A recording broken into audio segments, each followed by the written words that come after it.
Perkenalkan, nama saya Triana Putri Silalahi dengan NIM A1C419064 dari kelas reguler A Pendidikan Biologi 2019 Universitas Jambi. Di sini saya akan melakukan praktikum yang perkembangan hewan yang berjudul tipe-tipe telur. Dengan tujuan praktikum yaitu untuk mengetahui tipe-tipe telur pada vertebrata dan membandingkan antara beberapa spesies dengan tipe telur yang berbeda.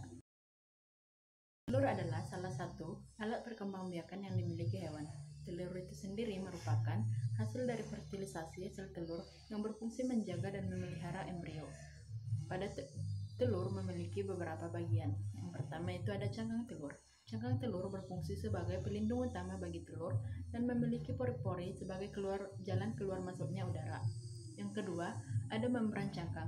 Membran cangkang ini merupakan selaput tipis di dalam cangkang dan membran ini berfungsi untuk melindungi bagian dalam telur.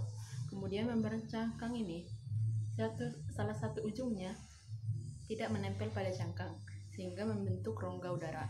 Yang ketiga ada rongga udara. Rongga udara ini merupakan sumber oksigen bagi embrio. Yang keempat ada keping germinal atau zigot yang merupakan calon individu baru. Kemudian ada putih telur atau albumin, yaitu bagian yang menjaga embrio dari goncangan-goncangan serta menjadi cadangan makanan dan air bagi embrio. Yang terakhir ada kalaja atau tali kuning telur, yaitu bagian yang menahan kuning telur agar tetap pada posisinya dan menjaga embrio agar tetap berada di atas kuning telur. Telur yang dimiliki hewan memiliki bentuk dan ukuran yang berbeda. Perbedaan ini dapat dilihat dari yolk atau putellus yang dimilikinya. Sehingga telur dapat dikelompokkan yang pertama berdasarkan ada tidaknya yolk atau lesit. Dibedakan menjadi dua, yaitu lesital dan alesital. Lesital adalah telur yang mempunyai yolk, sementara alesital adalah telur yang tidak mempunyai yolk. Kemudian ada yang kedua, tipe telur berdasarkan jumlah yolknya. Dibedakan menjadi tiga, yaitu isolesital atau oligolesital, yaitu telur dengan jumlah yolk yang relatif sedikit. Kemudian ada telolesital adalah telur yang memiliki jumlah yolk yang lebih banyak. Kemudian polylesital atau megalesital adalah telur yang memiliki yolk yang sangat banyak.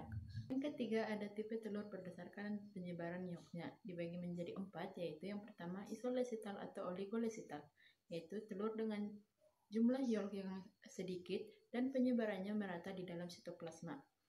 Telur ini dapat dijumpai pada Echinodermata, Mammalia, dan Amphioxus. Yang kedua ada tipe telur yang disebut dengan telolesital, yaitu tipe dengan jumlah yolk yang lebih banyak dan penyebarannya tidak merata. Yolknya terkumpul pada bagian daerah vegetatif sehingga pada daerah animanya lebih banyak mengandung sitoplasma telur. Telur ini dapat dijumpai pada mamalia. Yang ketiga ada megalesital atau telolesital ekstrim, yaitu telur dengan jumlah yolk yang sangat banyak dengan inti sel yang sedikit ooplasma sehingga terdesak ke permukaan telur. Telur ini memiliki ukuran yang lebih besar karena kandungan yolknya. Telur tipe ini terdapat pada apes dan reptilia.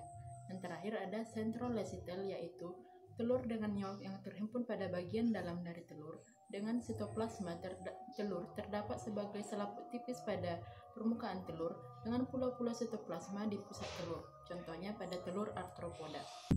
Alat dan bahan yang akan kita gunakan adalah pisau, wadah, telur. Ada 3 jenis, yaitu telur bebek, telur ayam, dan telur puyuh. Telur ini ada yang direbus dan ada yang tidak direbus. Selanjutnya setelah alat dan bahan disiapkan, kita pecahkan telurnya.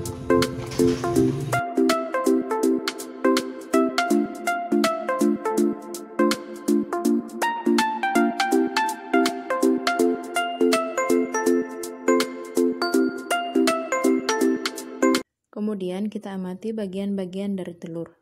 Yang pertama itu ada putih telur atau albumin, kemudian ada kuning telur, lalu ada kalaja atau tali kuning telur. Kemudian ada membran vitelin dan keping germinal atau zigot atau embrio. Lalu pada telur ayam terdapat albumin atau putih telur, lalu ada yolk atau kuning telur, kemudian kalaja atau tali kuning telur. Lalu ada membran vitelin, kemudian zigot atau keping germinal. Yang ketiga ada bagian pada telur puyuh mentah. Yang pertama ada yolk, kemudian putih telur, kalaja atau tali kuning telur, membran vitelin, dan keping germinal. Kemudian untuk telur rebus kita buka terlebih dahulu. Di sini dapat kita lihat ada cangkang, kemudian ada selaput tipis atau membran Lalu kita belah telur menjadi dua bagian. Terdapat rongga udara. Di dalam terdapat kuning telur atau yolk.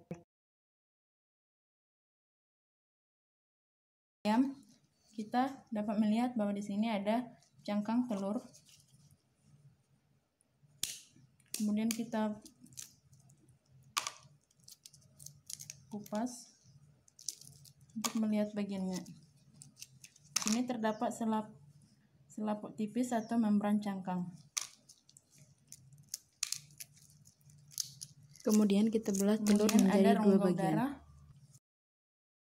Di dalam terdapat kuning telur dan albumin atau putih telur.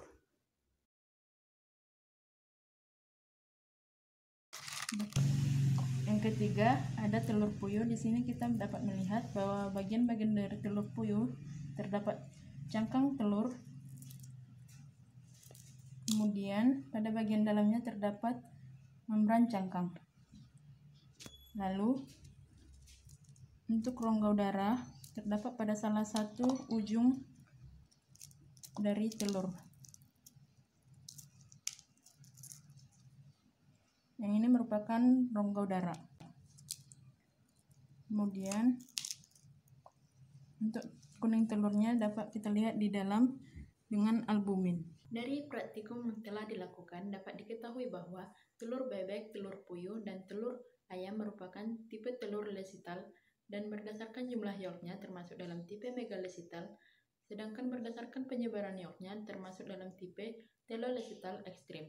Dari ketiga jenis telur ini memiliki bagian-bagian yang sama, yaitu yang pertama cangkang telur, yang kedua membran cangkang yang terdiri atas 4, yaitu membran luar cangkang, membran dalam cangkang, albumen, dan membran vitelin. Kemudian yang ketiga ada rongga udara, yang keempat ada kuning telur atau yolk, yang kelima ada putih telur atau albumin, yang keenam ada keping germinal atau zigot, dan yang terakhir ada kalaja. Bagian-bagian ini memiliki fungsinya tersendiri.